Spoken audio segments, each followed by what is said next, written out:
Hi, welcome to our today's episode entitled is Friendship, Breakup, and Moving On. Madalas tayong makarinig ng mga kanta at pelikula tungkol sa romantic heartbreak. Pero may isang klase ng sakit na bihirang pag-usapan, ang friendship breakup. Aminin natin, mas masakit pa minsan ang mawalan ng best friend kaysa sa boyfriend o girlfriend. Whether it was a slow drift o isang biglaang away. Losing a close friend can feel like a losing a part of yourself. Ngayong araw, hihimayin natin kung bakit ganito na lang kabigat ang pakiramdam at kung paano tayo magsisimulang mag-navigate sa bakanteng puwang na iniwan nila sa buhay natin.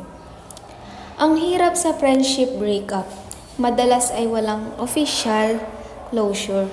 Makikita mo na lang yung sarili mo na nag-i-scroll sa lumang photos o muntik nang isend ang isang meme sa kanila. Bago mo ma-realize na hindi na nga pala kayo okay, it is important to validate this grief. Hindi ka dramatic dahil lang niluluksa mo yung pagkawala ng iyong platonic soulmate.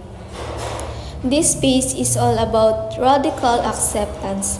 Kailangang tanggapin na kahit naging maganda yung memories nyo, natapos na ang season ng connection na ito para bigyang daan ang personal growth mo. Moving on doesn't mean kailangan mo silang kalimutan agad.